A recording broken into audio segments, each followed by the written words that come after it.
Okay, today we are going to see the merits of Mendeleev's periodic table. तो जैसे हमको पता है कि मेंडलीव्स ने 63 एलिमेंट्स ढूंढे थे, उसके बाद मॉडर्न पीरियोडिक टेबल में और एलिमेंट्स ऐड हुए। बट मेंडलीव के और मॉडर्न पीरियोडिक टेबल में इसमें जो मेंडलीव ने जो बातें कही थी वो कुछ बातें मॉडर्न पीरियोडिक टेबल में सही थी और कुछ बातें जो मेंडलीव ने पहले बताई थी वो बातें उसमें नहीं साबित हो पाई। तो जो बातें मेंडलीव ने पहले बताई थी और वो भी आज वो मॉडर्न पीरियोडिक टेबल में सेम एज इट इज़ ही रखा गया है, तो उसी को हम लोग बोलते हैं merits of Mendeleev's periodic table. तो उसमें उन्होंने 3 बातें कुछ ऐसी थी जो मेंडलीव ने अपने पीरियोडिक टेबल में बताया था और वो सेम बातें मॉडर्न पीरियोडिक टेबल में भी हैं। तो फर्स्ट थिंग क्या थी, उन्होंने सबसे पहले अपने मेंडलीव पीरियोडिक टेबल में बेरिलियम को बोरॉन के पहले रखा था। He kept beryllium first then the boron. But beryllium की वैल्यू जब मेंडलीव ने ढूंढी थी तब उसकी वैल्यू थी 14.09। उसके बाद इन मॉडर्न पीरियोडिक टेबल उसकी वैल्यू चेंज हो गई 9.4। जैसे हम लोग जानते हैं अगर दो में से पहले की वैल्यू अगर चेंज हो रही है, पहले की वैल्यू 14 से कम हो रही है, तो हमको ये डर रहता है कि क्या पता हमारा सीक्वेंस गलत ना हो, कि बेरिलियम को मैंने पहले रखा है, क्या पता उसकी वैल्यू कम हुई हो तो वो बोरॉन के बाद आ सकता है। तो बट मेंडलीव्स पीरियोडिक टेबल में जैसा उन्होंने बेरिलियम को पहले रखा था, फिर बोरॉन को सेम एट इज उसकी बेरिलियम की वैल्यू चेंज होने के बाद 14.09 से चेंज होने के बाद 9.4, जब इसकी वैल्यू 14.09 से 9.4 हुई, फिर भी जो बेरिलियम का सीक्वेंस था बेरिलियम को पहले और बोरॉन को बाद में रखा। ये बात जैसा मेंडलीव में थी same as it is modern periodic table में भी सेम एज इट इज़ ही इसका सीक्वेंस रखा गया। तो ये उनका फर्स्ट मेरिट था। सेकेंड मेरिट उनका क्या था, मेंडलीव का पीरियोडिक टेबल कंप्लीट होने के बाद, जब मेंडलीव ने अपने पीरियोडिक टेबल को फुली कंप्लीट कर दिया, तो उन्होंने फिर भी कुछ वैकेंट प्लेसेस रखा था, कुछ वैकेंट खाली जगह छोड़ दी थी। तो उन्होंने 3 खाली जगहों पे 3 एलिमेंट्स को प्रेडिक्ट किया कि मे भी शायद फ्यूचर में ऐसे एलिमेंट्स आ सकते हैं, और उन्होंने उनका नाम रखा एक का बोरॉन, एक का एल्युमिनियम एंड एक का silicon.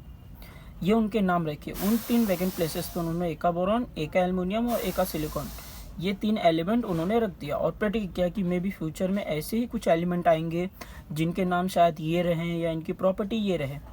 But in modern periodic table उन वैकेंट प्लेसेस पे 3 एलिमेंट्स ढूंढे जिनका नाम था स्कैडियम, गैलियम और जर्मेनियम। इन तीनों एलिमेंट्स की प्रॉपर्टी, इन तीनों एलिमेंट्स के इनकी जो प्रॉपर्टी थी वो प्रॉपर्टी सेम थी, प्रॉपर्टी में कोई भी चेंजेस नहीं हुए थे।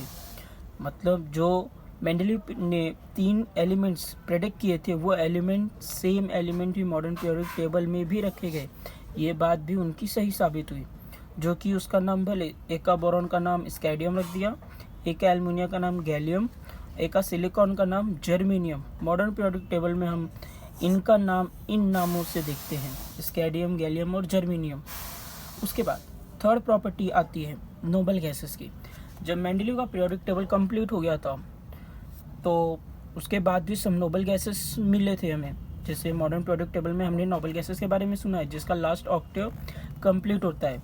जैसे नोबल गैसेस का जो सबसे आउटकम वाला, सबसे बाहर वाला जो ऑर्बिट होता है उसमें 8 इलेक्ट्रॉन होते हैं। 8 इलेक्ट्रॉन होने का मतलब है कि वो एलिमेंट पूरी तरीके से कंप्लीट है, तो ऐसे एलिमेंट्स को नोबल गैसेस बोला जाता है। ओके, तो मेंडलीव ने अपने पीरियोडिक टेबल में नोबल गैसेस के लिए कोई जगह नहीं छोड़ी थी, बट वो एक ग्रुप बना के गए जिसका नाम उन्होंने लिखा था ज़ीरो ग्रुप। उसका नाम उन्होंने लिखा ज़ीरो ग्रुप, और उसमें उन्होंने कोई भी एलिमेंट्स नहीं रखे थे। ज़ीरो ग्रुप को एज इट इज़ वो छोड़ दिए थे। इन फ्यूचर बाद में मॉडर्न पीरियोडिक टेबल में 3 एलिमेंट जैसे हीलियम, नियॉन, आर्गन, 3 एलिमेंट्स मिले।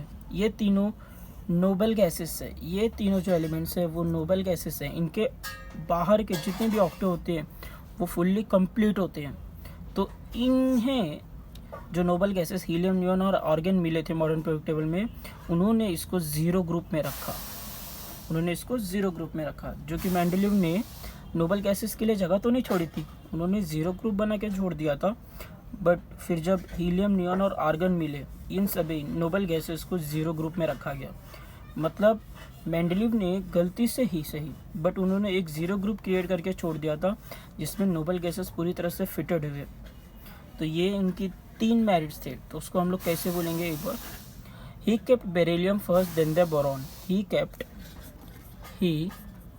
Kept beryllium first then boron, but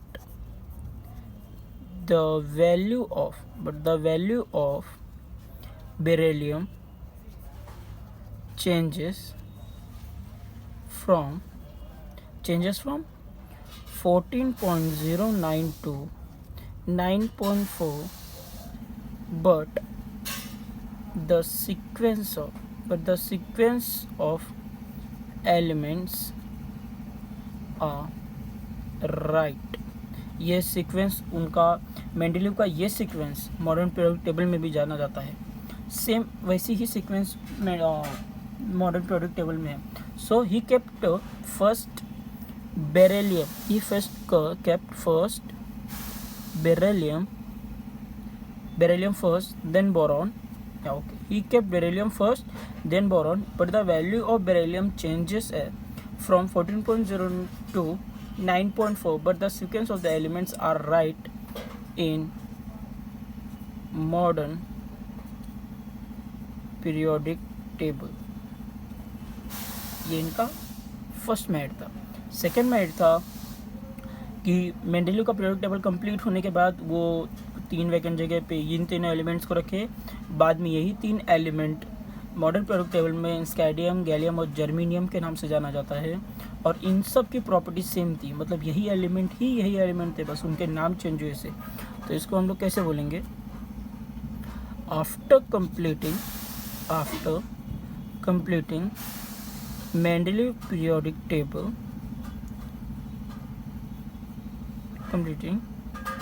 he left some vacant places from them